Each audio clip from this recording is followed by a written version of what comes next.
menguatkan kehidupan kami ya Tuhan. Engkau Allah yang sangat baik, bahkan begitu baik dalam kehidupan kami Yesus. Tidak mungkin kami dapat membalas setiap kebaikan Tuhan. Begitu banyak dan begitu dalam kasih-Mu atas kehidupan kami yang kecil di tempat ini Tuhan. Kasih-Mu yang menyempurnakan kehidupan kami, kasih-Mu yang menguatkan kehidupan kami sehingga kami dapat berdiri sampai saat ini Tuhan. Terima kasih, terima kasih. Pada saat pagi dan indah ini ya Tuhan, kami rindu untuk kembali memuji memuliakan nama Tuhan. Kami rindu untuk merasakan lawatan Tuhan hadir dalam kehidupan kami. Kau layakkan kehidupan kami.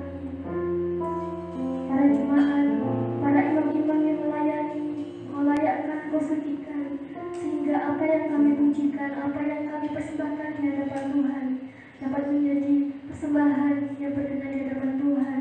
Dan kiranya Engkau terlebih memberkati hamba-Mu yang memberitakan kebenaran firman-Mu ya Tuhan. Engkau berikan kuasa yang daripada Tuhan sehingga dapat menyampaikan apa yang menjadi isi hati Tuhan. Engkau sertai ya Tuhan ibadah ini dari awal pertengahan hingga akhirnya. Kami serahkan ke dalam tangan-Mu saja.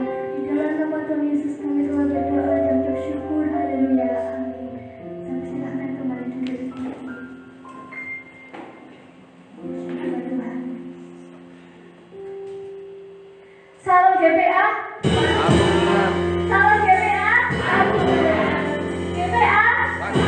GPA. GPA. GPA. Kasih juga kemuliaan. Semangat puji Tuhan. Amin. Kita nyanyikan pujian selanjutnya. Tuhanlah sekuat dan bebas.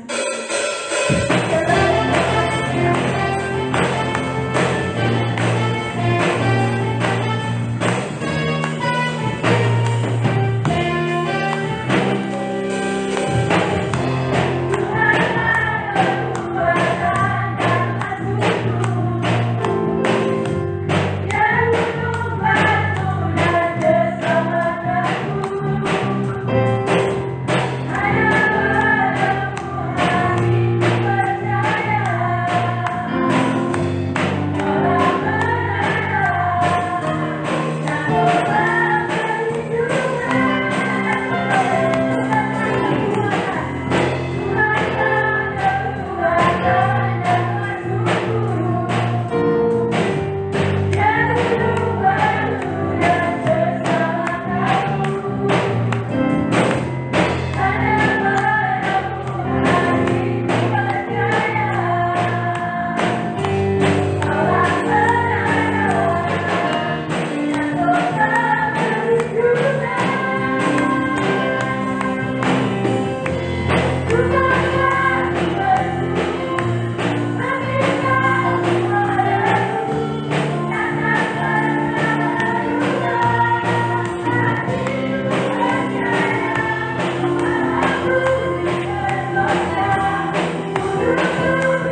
dalam pujian dan ucapan syukur. Kita percaya bahwa Allah yang kita sembah, Allah yang mampu memelihara kehidupan kita. Dan setiap pencobaan yang kita alami, kita akan melebihi batas kekuatan kita. Amin, saudara. Amin. Kita untuk kita mendengarkan kebenaran firman Tuhan. Saya undang saudara untuk kami berdiri.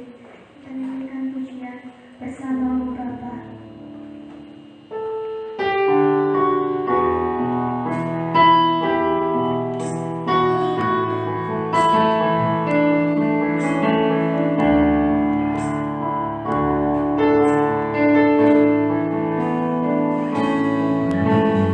Amin.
syukur bagi Tuhan Yesus Kristus, Allah yang penuh kasih, yang sampai saat ini Engkau menyatakan perlindungan, kekuatan, kesehatan dalam hidup kami. Di masa-masa pandemi COVID-19 yang sampai saat ini masih terjadi di negeri kami secara umum, bahkan di kota kami percaya Tuhan yang penuh kasih melimpahkan segala pengampunan atas segala cacat celah kami, atas segala kekurangan kebodohan kami, menjadikan kami pribadi-pribadi yang setia, pribadi-pribadi yang taat kepada kebenaran firman-Mu. Hingga seiring dengan pengampunan yang Kau nyatakan dalam hidup kami,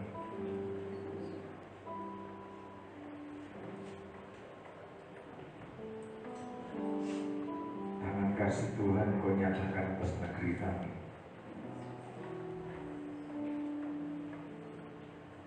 Sesuai dengan waktunya Tuhan, wabah ini Tuhan angkat dari negeri kami. Sesuai dengan kehendaknya Tuhan, supaya negeri ini mendapat kemurahan dari Tuhan, mendapatkan lawatan Tuhan, bahwa Tuhan yang kami sembah, Tuhan yang penuh pengampunan dan pengorbanan-Mu demi keselamatan hidup kami. Terima kasih atas perlindungan Tuhan sampai saat ini. Layakkan kami menjadi pribadi-pribadi yang terus setia melayani Tuhan. Layakkan kami menyambut firman-Mu, menerima didikan firman-Mu, sehingga selagi kami hidup di bumi, terkhusus di negeri ini, bahkan di lingkungan kami menjadi berkah, menjadi berarti, menjadi bermakna bagi banyak orang. Dalam nama Tuhan Yesus Kristus kami menyambut firman-Mu. Amin. Silakan duduk. Si Tuhan salamkan sejahtera di dalam kasih Tuhan kita Yesus Kristus. Kiranya kuasa kasih-Nya menjadikan kita semakin memahami, semakin mengerti tentang pengorbanan Tuhan yang dinyatakan dalam kehidupan kita, menjadikan kita memahami apa yang menjadi kehendaknya Tuhan. Kalau kita memahami kehendaknya Tuhan, maka di dalam kondisi apapun juga kita akan dibawa kepada satu tindakan yang bijaksana, kepada tindakan yang tidak sembrono, kepada tindakan yang tidak sembarangan, tetapi kita bertindak sesuai dengan apa yang dikehendaki Tuhan. Saudara yang terkasih dalam Tuhan Yesus Kristus, memahami apa yang jadi kehendaknya Tuhan sebagaimana firman nubuat yang diterima oleh murid-muridnya Tuhan Yesus, demikian juga yang diterima oleh para nabi, tentunya diperlukan satu sikap kerendahan hati di hadapan Tuhan. Lebih-lebih kondisi dunia, kondisi zaman yang lama, yang menakutkan, menjadi penduduk bumi, kalau kita tidak dekat kepada Tuhan, maka tentunya tidak ada pijakan yang kuat untuk kita bisa menang, bahkan kuat menghadapi setiap persoalan yang terjadi. Sebab sebagaimana disampaikan oleh para ahli di bidangnya masing-masing, bahwa kondisi bumi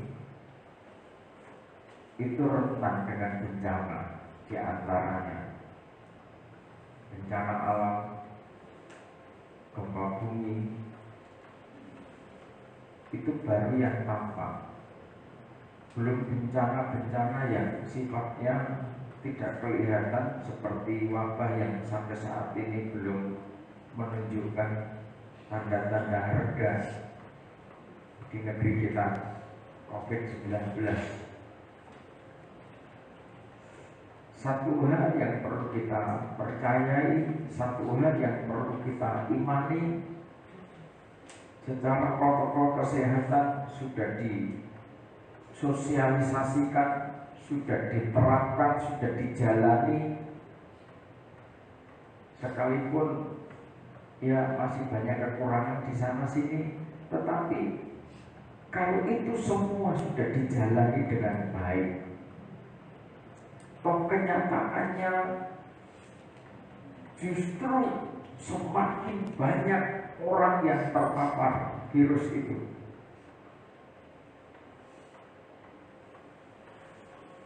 Secara lahiriah, secara ilmu pengetahuan, tidak salah manusia berupaya. Memang sudah sedemikian layaknya. Sebab manusia yang tidak mau berupaya, tidak mau berjuang menghadapi kesulitan adalah orang yang sudah tidak mau hidup di bumi ini. Dengan kata lain, orang yang masa bodoh karena memang kebodohannya. Kalau manusia sudah berjuang secara ilmu kesehatan, sudah berupaya semaksimal mungkin, bagaimana supaya satu sama lain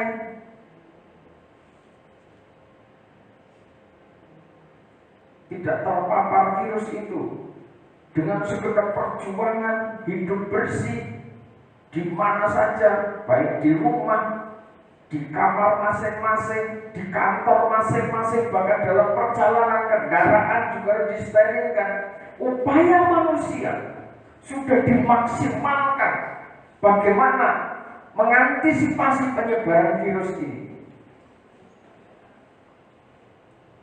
Tetapi yang perlu kita pahami, itu memang jangan ditinggalkan. Pola hidup bersih, disiplin hidup bersih, hidup sehat, itu baik. Sebab firman Tuhan menghendaki seperti itu juga. Tapi di sisi lain, yang tidak kalah penting, bagaimana sekarang kita berjuang dengan gigih juga untuk semakin dekat dengan Tuhan. Amin. Ini yang penting. Sebab kalau kita baca sejarah, kalau kita membaca sejarah dari orang-orang kudusnya, berbicara wabah, penyakit menular, ini tidak hanya terjadi sekarang, tetapi itu semua sudah pernah terjadi berulang-ulang atas sejarah orang-orang suci.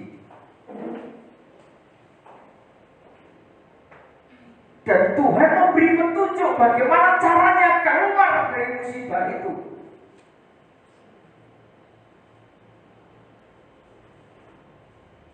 Setiap ada persoalan, sebenarnya Tuhan sudah ngasih solusi, Tuhan ngasih jalan keluar.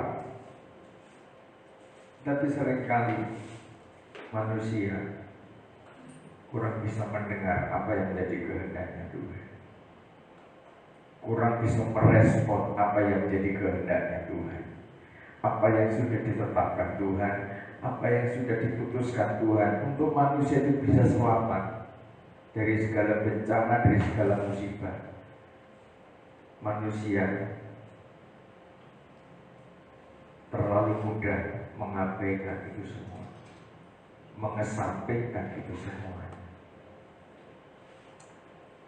Sebab itu, mari kita berjuang, kita belajar memahami apa yang menjadi kehendaknya Tuhan itu. Sehingga di tengah-tengah pandemi COVID-19 dan di tengah-tengah kesulitan apa saja,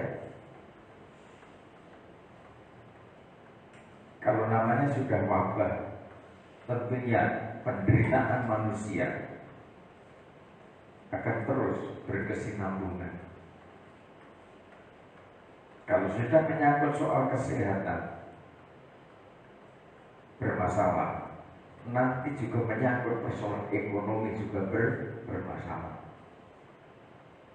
Kalau sudah menyangkut persoalan ekonomi bermasalah, nanti persoalan sosial juga bermasalah.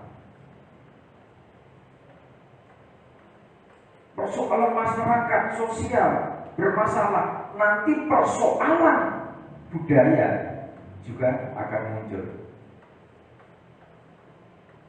dan terus berkesinambungan.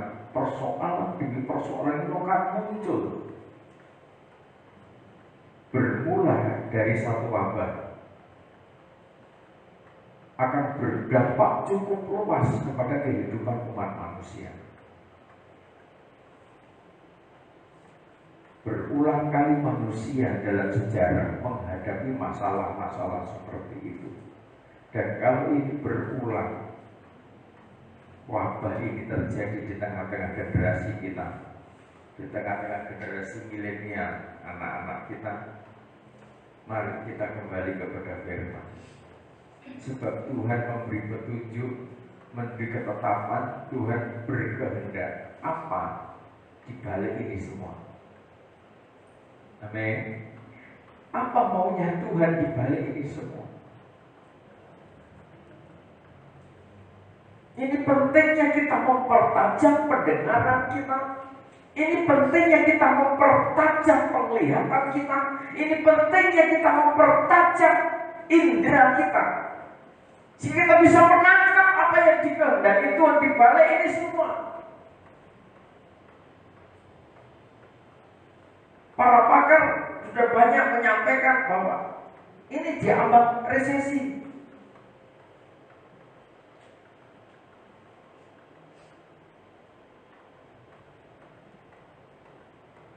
Kalau dikatakan krisis bukan, resesi itu tidak bisa dikatakan krisis.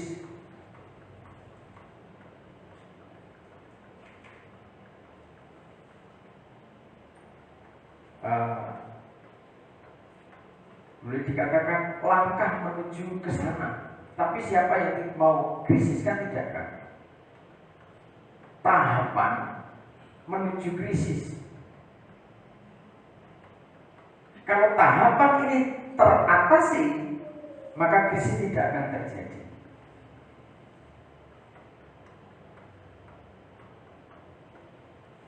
Bagaimana mengantisipasi itu semuanya? Kalau saudara ikut panik, kalau saudara ikut bingung, ikut khawatir, takut dengan kondisi yang akan terjadi, jangan-jangan krisis melebihi tahun 98 dan lain sebagainya, saudara tidak perlu ikut-ikut khawatir. Justru di tengah-tengah kondisi zaman yang semakin hari semakin tidak jelas, zaman dari hari ke hari semakin menakutkan, saudara saatnya harus menunjukkan bahwa saudara adalah orang-orang pilihan Tuhan. Amin. Dari sini nanti akan kelihatan mana yang dipilih Tuhan dan mana yang bukan pilihan Tuhan. Oleh sebab itu kita baca dulu, kita mulai pasal pertama.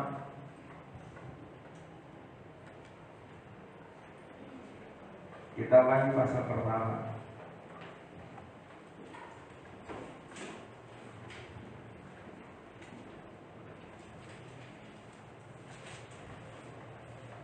Ayat 16. Dan di tangan kanannya ia memegang ketujuh bintang, dan dari mulutnya keluar 9 pedang tajam yang bermata dua. Dan wajahnya bersinar-sinar bagaikan matahari yang terbit. Ketika aku melihat dia, tersungkurlah aku di depan kakinya sama seperti orang mati. Tetapi ia meletakkan tangan kanannya di atasku, lalu berkata, "Jangan takut, aku adalah yang awal dan yang akhir, dan yang hidup. Aku telah mati, namun lihatlah, aku hidup sampai selama-lamanya, dan aku memegang segala kunci maut dan kerajaan maut. Karena itu tuliskanlah apa yang telah kau lihat, baik yang terjadi sekarang maupun yang akan terjadi sesudah ini. Dan rahasia ketujuh bintang yang telah kau lihat pada tangan kananku, dan ketujuh kaki dian emas itu, ketujuh bintang itu ialah malaikat ketujuh jemaat, dan ketujuh kaki dian itu ialah ketujuh jemaat." Ketika Yohanes Rasul melihat tangan kanan Allah memegang ketujuh bintang, Yohanes tersungkur.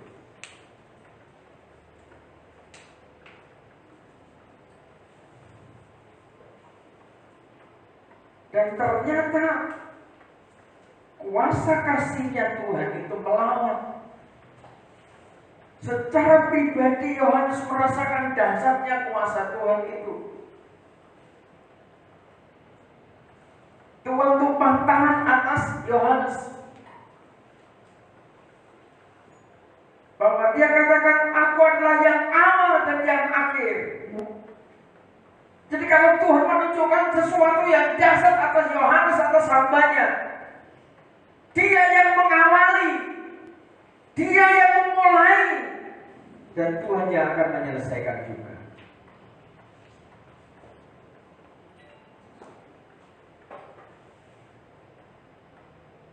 Berbicara bintang, maka itu menggambarkan anak keturunannya Abraham.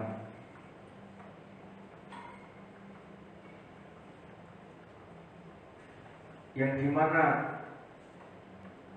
bintang-bintang itulah orang-orang pilihan Tuhan yang layak menerima berkat kemuliaan Tuhan, di orbit laksana bintang-bintang yang cemerlang, tapi berada pada genggam tangan Tuhan. Tentunya tidak semua bintang. Jika Wahyu pasal 13, sepertiga bintang itu nanti suatu saat rontok diseret ekor naga.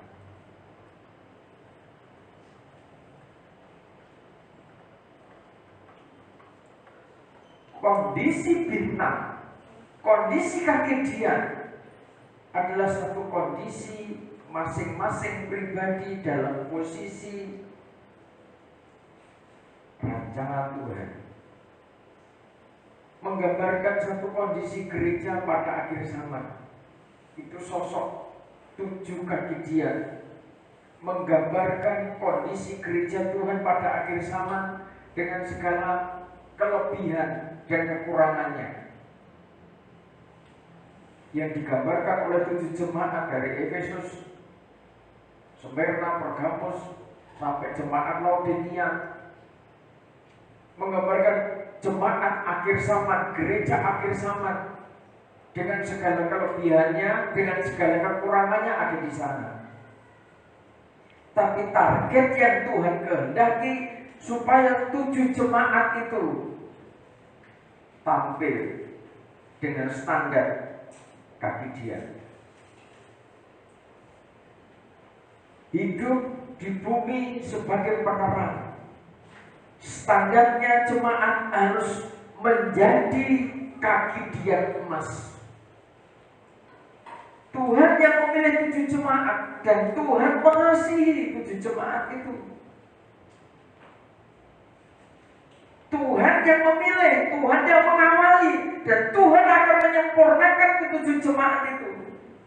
Oleh sebab itu, ke-7 jemaat itu menjadi sasaran hadirat Tuhan untuk mengalami sebuah penyucian demi penyucian, pemurnian demi pemurnian, sampai jemaat atau gereja Tuhan pada akhir zaman nanti tampil laksana kaki dian emas yang siap menyala terang, ditempatkan oleh Tuhan di tengah-tengah gelapnya zaman dan siap menjadi penerang atas gelapnya zaman itu. Ini sebuah proses mencetak, melahirkan, memunculkan jemaat yang seperti itu. Itu memang harapan Tuhan. Gereja diharapkan oleh Tuhan tampil di tengah-tengah gelapnya zaman. Itu harapannya Tuhan. Nah, untuk memunculkan, membentuk, menempa jemaat sampai tampil cemerlang dengan landasan kemurnian, ini perlu waktu. Tidak bisa instan, tidak bisa dalam waktu singkat. Melewati rentang waktu yang panjang, melewati sebuah ujian demi ujian, dimurnikan, diuji, dimurnikan, diuji, dimurnikan, sampai-sampai harus mengalami suatu pembersihan dari segala sesuatu yang tidak bersifat emas.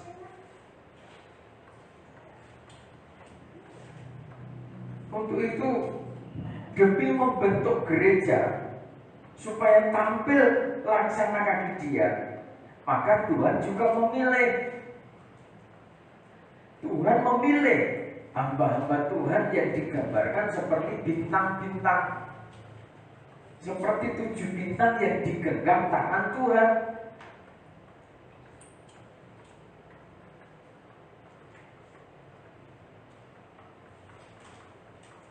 Tentunya baik dalam posisi kapasitas bintang maupun kaki dia, masing-masing ada bagiannya.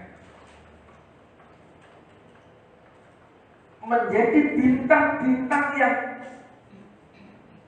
digenggam tangan kuasa Tuhan ini tidak mudah, tidak gampang. Hamba Tuhan yang dipercaya sebagai alat untuk menempa adalah sosok hamba Tuhan yang siap melayani sesuai dengan kehendak, ketetapan dan keputusannya Tuhan. Bukan hamba-hamba Tuhan yang bertindak sesuai kemauannya sendiri, tetapi hamba-hamba Tuhan yang betul-betul menyerahkan hidupnya, sepenuh hidupnya, supaya pikiran dan perasaannya dikuasai pikiran Kristus, perasaannya dikuasai perasaan Kristus. Ini proses yang tidak mudah. Jadi jangan ada jemaat yang salah pikiran, salah perasaan, jika menilai bahwa posisi seorang gembala sidang, posisi seorang hamba Tuhan itu terlalu enak.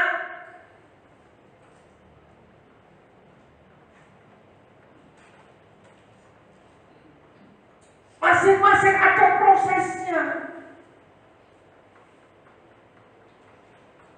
Masing-masing ada konsekuensinya. Kalau kita memahami bahwa masing-masing ada prosesnya, maka kita akan berempati, kita saling mendoakan. Dalam proses saya bisa berdoa untuk saudara, karena itu tugas dan tanggung jawab kami. Dalam proses apapun juga, saya harus tampil. Saya harus menyampaikan firman Tuhan kepada saudara. Mungkin hatiku sedang ngomong lantang, tetapi saya berkata di tengah-tengah saudara-saudara semua. Amin. Amin. Saudara kan tidak ngerti bagaimana proses penggembalaan. Nanti kalau saya curhat, kalau saya membuka hati, cerita, nanti dikira cengeng.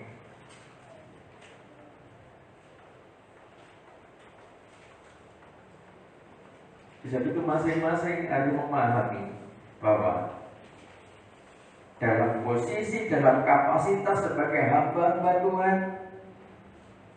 yang harus dipercaya, mendidik umat, menyampaikan pengajaran kepada umat, sampai umat nanti tampil laksana kaki dia, cemerlang, bercahaya di tengah-tengah gelapnya zaman. Jangan juga menjadi lupa, jangan juga menjadi congkak, jangan juga terselip kesombongan. Apapun kondisi saudara, itu tidak lepas dari perjuangan seorang bintang. Bintang yang mau digenggam tangannya Tuhan. Bintang yang hidupnya mau mengikuti aturannya Tuhan.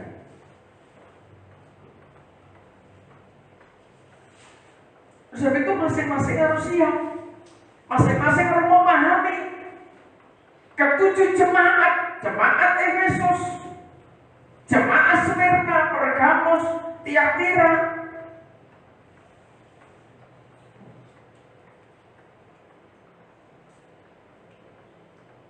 Masing-masing ada prosesnya. Mereka punya kelemahan, mereka punya kelebihan. Kita pahami itu semuanya. Hamba Tuhan juga begitu. Kemuliaan bintang yang satu dengan bintang yang lain juga berbeda-beda. Cahaya bintang yang satu dengan bintang yang lain juga berbeda-beda.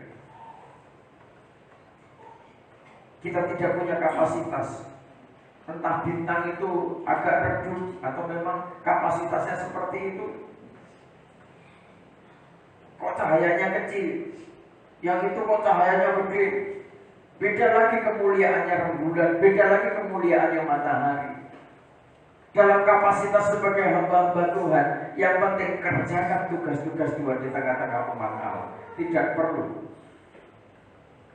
kita saling menghakimi, mencela satu sama lain, apalagi sesama bintang. Masing-masing punya kemuliaan sebagai seorang hamba di depan Tuhan. Kalau kita tahu posisi kita, maka kemuliaan Tuhan, perlindungan Tuhan yang sangat dasar terjadi di tengah-tengah hidup saudara. Kalau orang mengatakan sebentar lagi resesi, sebentar lagi kesulitan demi kesulitan akan melanda, perekonomian akan terguncang dengan dasar, itu kata orang. Tetapi kalau saudara semakin dekat dengan Tuhan, perlindungan Tuhan semakin nyata di tengah-tengah hidup saudara. Amin. Bahkan lewat perkataan saudara, saudara bisa membangun banyak orang. Banyak pengusaha yang ketakutan menghadapi resesi. Lewat perkataan saudara bisa meneguhkan mereka. Saudara bisa menjadi berkat bagi orang-orang besar. Sekalipun saat ini mungkin saudara tidak berdaya, secara finansial saudara tidak punya kemampuan yang lebih banyak, tetapi saudara punya firman. Tuhan berhadirat dalam hidup saudara. Amin. Kenapa harus takut?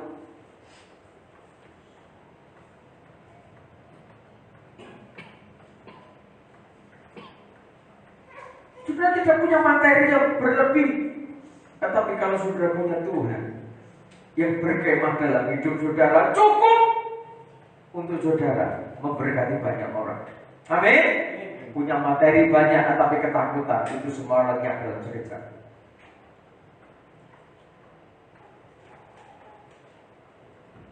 Sebab itu baik posisi sang bintang, gembala-gembala yang ditempatkan Tuhan untuk menggembalakan 7 jemaat, mereka adalah hamba-hamba Tuhan yang digenggam tangan kuasa Tuhan. Dalam kondisi apapun juga, mereka tidak bisa banyak bercerita kepada banyak orang. Sebab itu masing-masing pribadi kalau memahami posisimu sebagai kaki dia yang sedang dipersiapkan Tuhan, sedang dibentuk dan ditampak oleh Tuhan. Tuhan mau saudara cemerlang di tengah-tengah gelapnya zaman. Tuhan mau saudara tetap punya kemurnian hati di tengah-tengah gelapnya zaman.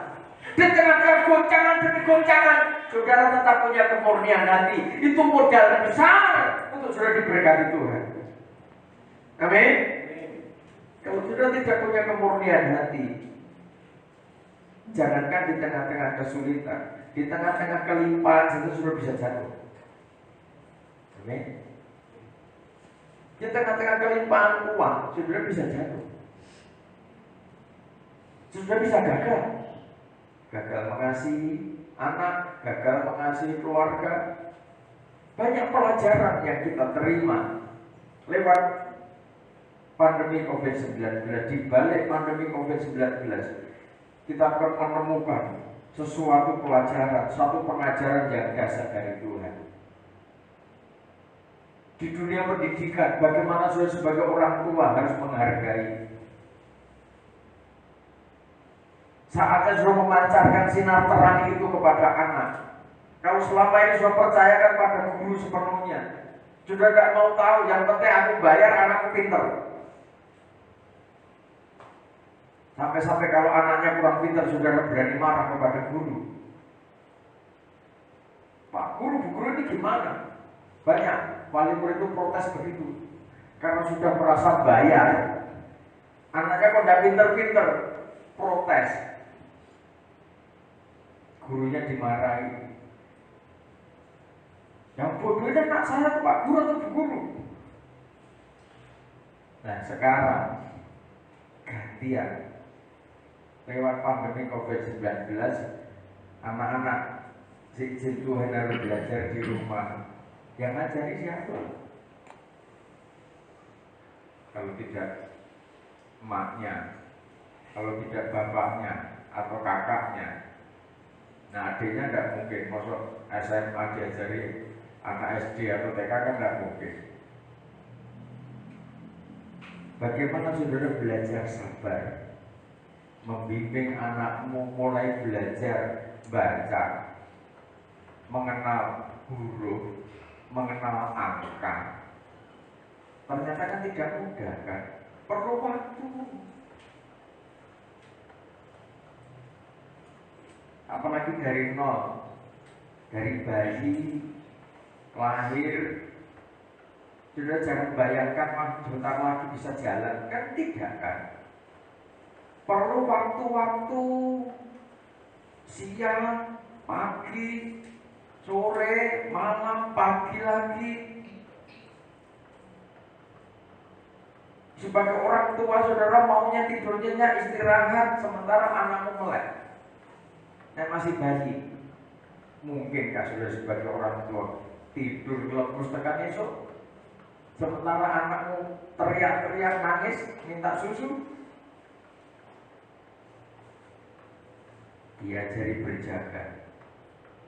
Kalau sudah sekolah ternyata saudara mengajari anak-anak di rumah. Ternyata ketika belajar dengan saudara sebagai orang tua tidak semudah yang saudara pikirkan kan? Demikian pun guru, pak guru yang di sekolah ngajari anakmu itu tidak mudah. Kalau saudara tidak sabar akhirnya apa? Siap cambuk kan?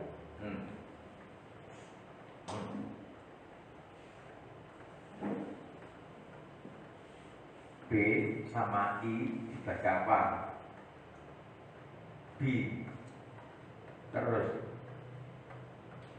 T sama I, T dibaca apa? BT. Diulang lagi, BI, B, TI, T dibaca apa? Peniti. Yang mau itu kira-kira B. Bola balik nggak bisa. Kalau guru tidak mungkin sedia cambuk. Kalau saudara sebagai orang tua kadang juga malah tega. Nah SMA tidak mungkin kan disepai cambuk. Yang SD itu langsung sama orang tuanya disiapkan di sebelahnya. Kan gak iso-iso. Langsung geget utuh. Belum matematika, baru satu. Belum yang matematika, bolak-balik diajari tidak bisa. Pengurangan, penambahan, apalagi perkalian.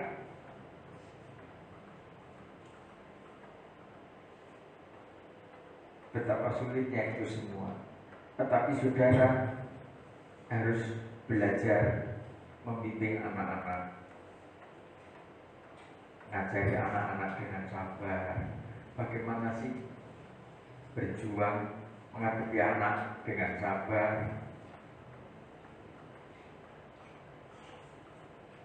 Kalau ibu dan bapak guru di kelas bisa sabar, itu luar biasa. Ngadepi tiap hari waktu itu. Ya saudara baru ngadepi berapa bulan? Kira-kira 6 bulan. Kadang sudah bulan balik. Apa ini mukul dari? Gimana sih kamu itu? Makanya dari sini saudara banyak belajar, banyak memahami ritme kehidupan. Saudara tidak cukup menuntut orang lain melakukan sesuatu yang dasar atas hidup saudara. Tetapi sekarang saudara memulai melakukan sesuatu yang dasar untuk saudara dan untuk lingkungan saudara. Amin. Jadi jangan menuntut orang lain berbuat sesuatu yang luar biasa. Tetapi Tuhan sekarang memberi kesempatan kepada saudara untuk saudara melakukan sesuatu yang luar biasa. Mulai dari anak-anak, wah ternyata mama sabar, ternyata papa sabar. Ngajari anak-anak bisa pinter baca, pinter berhitung, dan lain sebagainya. Oleh sebab itu masing-masing pribadi dalam kapasitas saudara sedang dipersiapkan menjadi kaki tiang emas. Sementara hamba-hamba Tuhan juga dididik terus sampai suatu saat tampil laksana bintang-bintang yang digenggam tangan Allah. Masing-masing berada pada otoritas Tuhan dalam suatu proses. Itu perlunya dengar-dengar. Jemaat Efesus pasal 2 dibaca. Pada jemaat di Efesus, tuliskanlah kepada malaikat jemaat di Efesus. Inilah firman dari Dia yang memegang ketujuh bintang itu di tangan kanannya dan berjalan di antara ketujuh kaki tiang emas itu. Aku tahu segala pekerjaanmu, baik jeripayahmu maupun ketekunanmu. Aku tahu bahwa engkau tidak dapat sabar terhadap orang-orang jahat, bahwa engkau telah mencobai mereka yang menyebut dirinya rasul.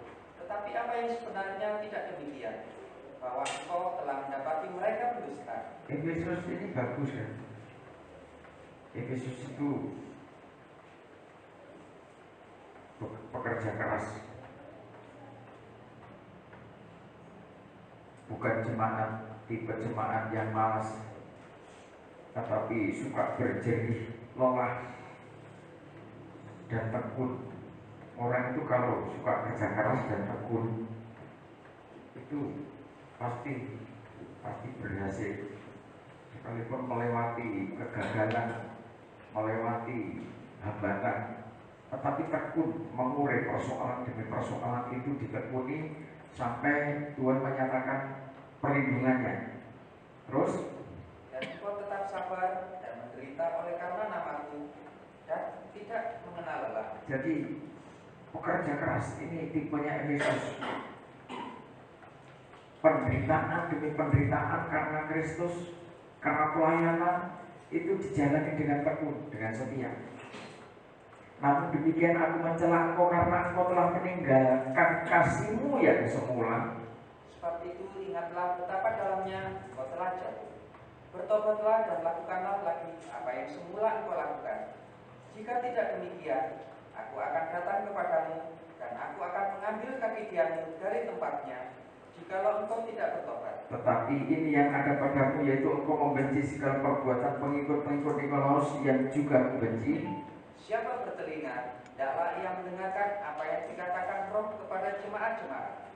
Barang siapa menang, dia akan kuberi makan dari pohon kehidupan yang ada di Taman Firdaus Allah. Ya, dengar kepada suara Roh. Kalau kita dengar kepada suara Roh, maka tahapan demi tahapan proses menuju kemuliaan dan mendapatkan buah dari pohon kehidupan yang di Taman Firdaus Tuhan itu menjadi kenyataan.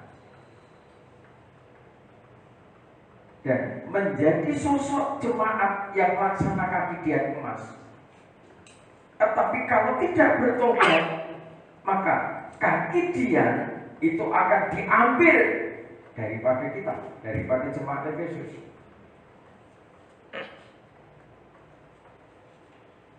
Bekerja keras, berjerih lelah, dan bertekun, tidak kenal lelah. Ini bagus jemaat Efesus. Tetapi perlu kita pahami, ada sesuatu yang terjadi di tengah-tengah jemaat Efesus. Jemaat Efesus kasihnya tidak seperti dulu lagi, berkobar-kobar, membara. Terkait dengan kasih, maka erat kaitannya dengan persoalan tanggung jawab. Terkait dengan bertanggung jawab, erat kaitannya dengan persoalan kemurnian hati.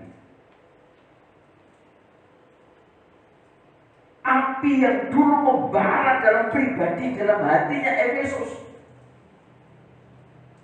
udah. Api yang pernah membakar gairahnya, cintanya Efesus, sudah pudar.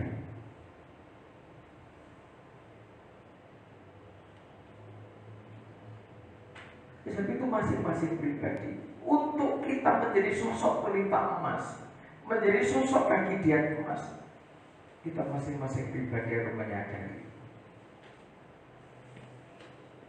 Ingat, Tuhan memilih saudara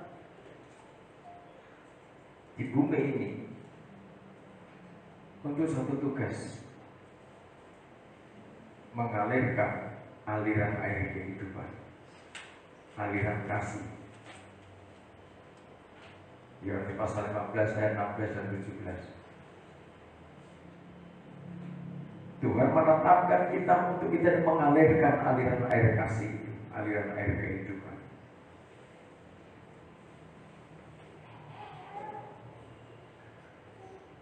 Sehingga kita tidak cukup, hidup ini tidak cukup terfokus kepada materi. Kalau saudara hidup ini hanya bergairah untuk ngejar materi, saudara ini terjebak. Materi itu hanya sepertiga bagian dari hidup kita. Yang 2/3 itu jiwa dan roh. Kalau kita memahami persoalan itu, ternyata yang perlu diutamakan adalah yang 2/3. Kalau yang 2/3 ini dikuasai aliran air kehidupan, dikuasai roh, maka yang 1/3 dengan dasarnya Tuhan nyatakan juga dalam hidup saudara. Keseimbangan hidup itu seperti itu. Sehingga betapa disiplinnya ketika saudara mengikuti aturan-aturan. Kerja kantor jam sekian masuk, saudara masuk.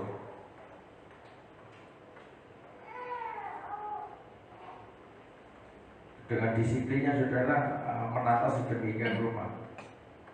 Coba sekarang semakin ditingkatkan, bagaimana saudara mendisiplin diri dari hal membangkitkan kualitas spiritual saudara, sehingga dalam kondisi apapun juga saudara tetap terjaga stabil. Goncangan terjadi, perekonomian mengalami goncangan, ada dan tidak ada, saudara harus stabil bahwa percaya Tuhan sanggup memelihara. Amin. Kalau kualitas spiritualmu seperti itu, saudara bisa mengalirkan aliran kasih itu kepada orang lain.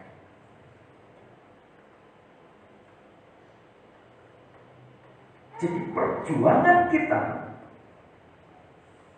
harus balik, seimbang. Bagaimana mendisiplin diri di rumah masing-masing, saudara punya jam-jam doa. Sekalipun saya tidak perlu datang ketok-ketok pintu, ketok-ketok. Pak D bangun. Kalau saudara semakin peka, semakin peka, semakin peka, saudara pasti bangun tanpa harus datang. Kalau saudara semakin dengar-dengaran tanpa harus datang, secara fisik saya ketuk-ketuk pintu, saya percaya saudara akan mendengar. Dan mendengar suara itu, dan saudara bangun, duduk, menyembah Tuhan, saudara bangun, duduk, membaca firman Tuhan. Tidak pandang tua, tidak pandang muda umurnya. Kalau saudara merindukan hal itu, saudara pasti bisa.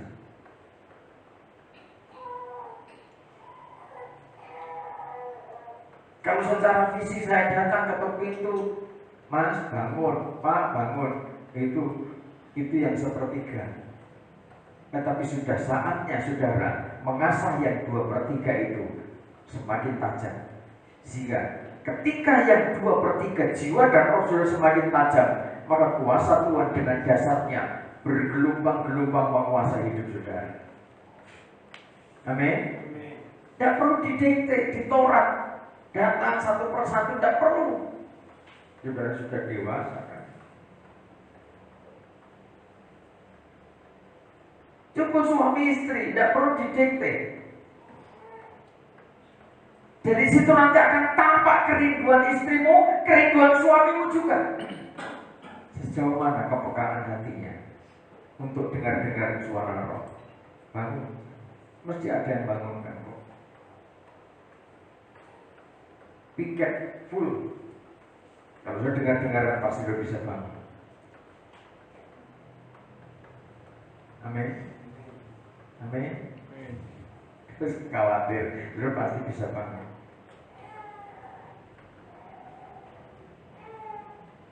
Efesus ini jemaat yang luar biasa.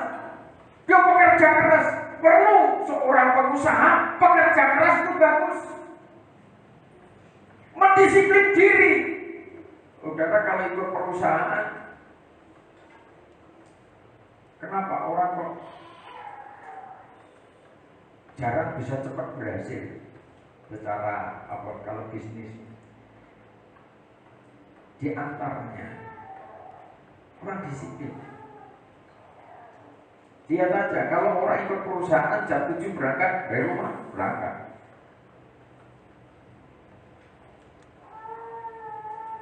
Sama, anak-anak belajar di sekolah, masuk jam 7, jam 6 sudah mandi.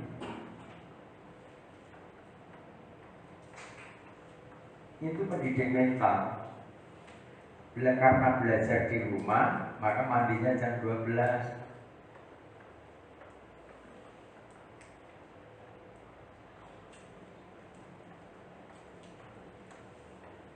Kebiasaan tidak disiplin itu nanti yang menjadikan penderitaan tersendiri. Cuma kalau gaya hidup disiplin itu diterapkan, dijalani. Nah, terus sekalipun itu belajar di rumah, nanti gurunya ngirim soal-soal jam berapa itu udah tidak masalah, mau jam 8, mau jam 9 dari sekolah, tidak masalah. Disiplin diri, belajar sendiri. Yang bekerja juga begitu, ikut orang jam 7 sudah berangkat. Coba andai kata bekerja sendiri dengan mendisiplin diri dan lebih mendisiplin diri, maka secara materi ada kegagalan cepat pelajari, ada kegagalan terus pantang menyerah. Saya percaya dengan mendisiplin diri, maka Tuhan juga berkenan memberkati. Amin. Saya lihat anak-anak muda itu kadang terlalu gampang karena di rumah sendiri, apalagi di pastori itu terlalu gampang sehingga banyak waktu yang dibuang-buang. Berpikirlah andai kata saudara tidak dipastori, hidup sendiri, listrik bayar dewe, makan belanja dewe, terus apa meneh. Pokoknya apa-apa sendiri. Sudah bayangin, renungkan, duduk dengan tenang, renungkan. Andai kata semua hidupku ini tak urusi dewe, tanpa orang lain, saya mandiri begitu. Sudah cukupkah dengan apa yang aku kerjakan seperti ini? Juga itu banyak putih merah cukup.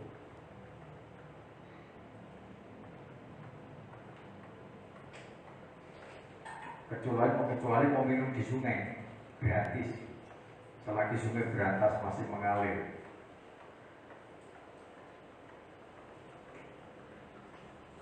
Peluang besar, kesempatan besar dididik di rumah singgah, yayasan sumber aliran air hidup.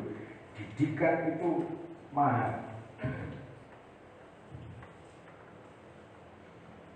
Mendisiplin diri, apa yang bisa dikerjakan dengan disiplin diri. Saya bolak-balik katakan, saya itu ikut orang dari tempat ke tempat. Seizin Tuhan itu mendidik saya pribadi. Tidak pernah namanya ikut orang bangun jam 6. Ikut guru yang mendidik saya, orang tua yang mendidik saya, bangun jam 3.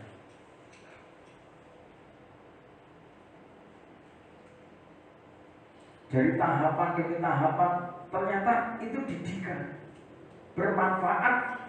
Ketika saya sekarang sudah sampai sejauh ini, saya melangkah bersama-sama Tuhan, itu berguna bagi saya pribadi. Didikan Tuhan pakai orang-orang yang saya ikuti, itu berguna bagi saya untuk satu tugas pelayanan di tengah-tengah umat Tuhan.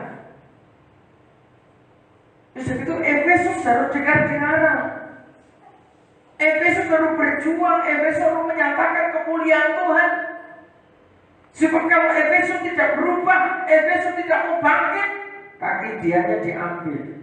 Saudara bisa bayangkan, kaki dia itu sarana, itu pelita. Kalau kepelitaan saudara sampai diambil Tuhan, maka manusia itu berarti gelap hidupnya.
kasih-Mu mengalir.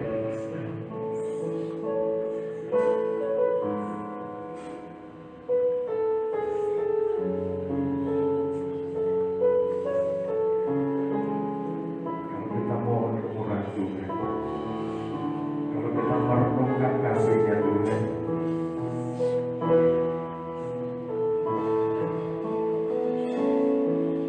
tidak ada sesuatu yang tertutup di hadapan Tuhan.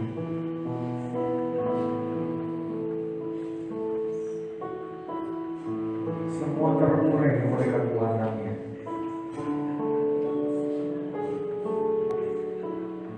Saudara mungkin sulit berpikir bagaimana keluar dari persoalan demi persoalan.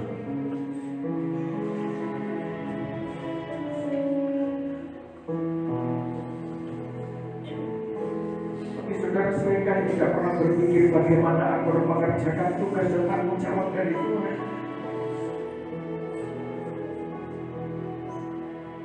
Sudahkah tugas yang dari Tuhan itu saudara kerjakan dalam hidupmu?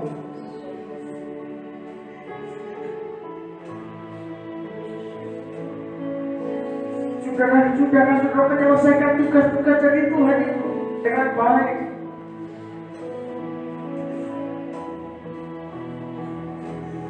Atau seakan-akan saudara tidak mengerti apa yang harus aku kerjakan, Tuhan?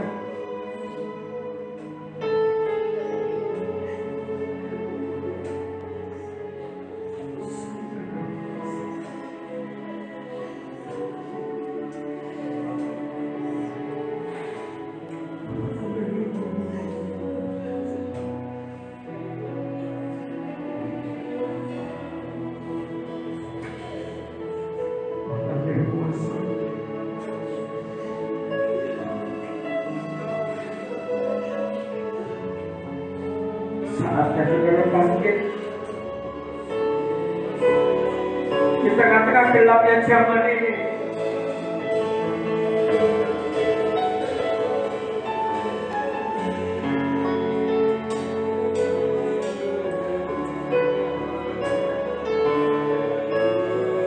Serahkan dirimu di dalam pemerintah tangan kuasa Tuhan. Sebab terang kasih Tuhan turun melimpah dalam hidupmu. Tuhan akan membawa hidupmu dalam kemuliaan-Nya.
Memberkati kami dengan kulitnya besar menjadi bertumbuh.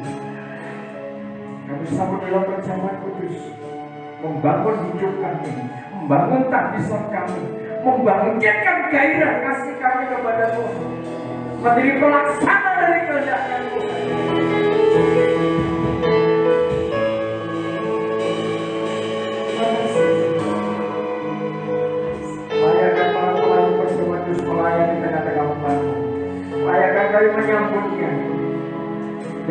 Tuhan Yesus Kristus.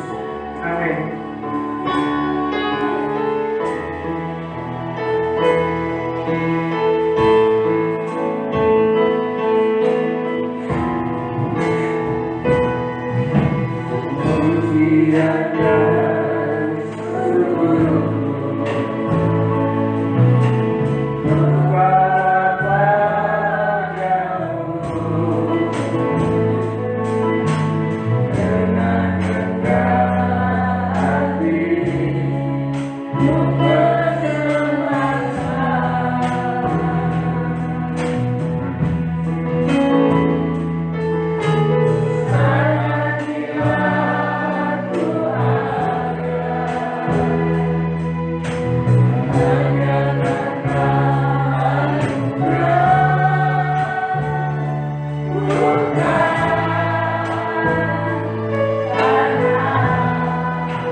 Mengampuni para pemimpin bangsa kami.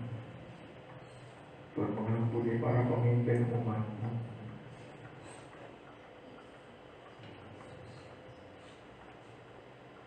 Sehingga lewat pengorbanan Tuhan,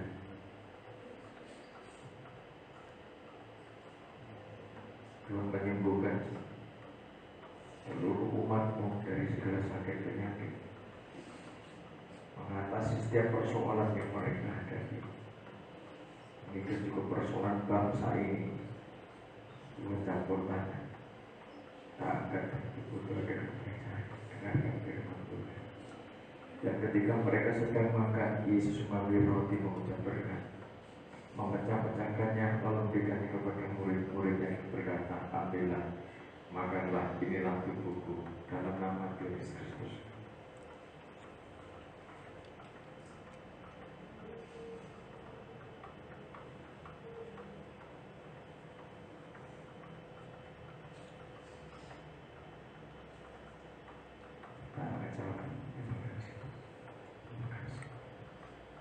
Sesudah itu ia mengambil salam, mengucap syukur, lalu berikannya kepada mereka dan berkata, minumlah kamu semua dari cawan ini, sebab inilah darahku, darah perjanjian yang ditumpahkan bagi banyak orang untuk pengampunan dosa. Dalam nama Tuhan Yesus Kristus.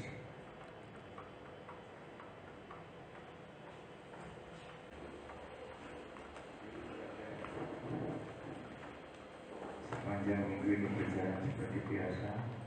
Ada ibadah Rabu 7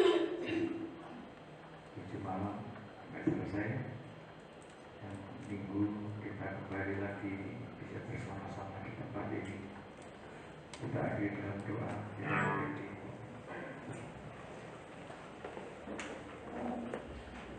Segala puji syukur bagi Tuhan Yesus Kristus, Imam besar agung yang sangat memperhatikan hidup kami.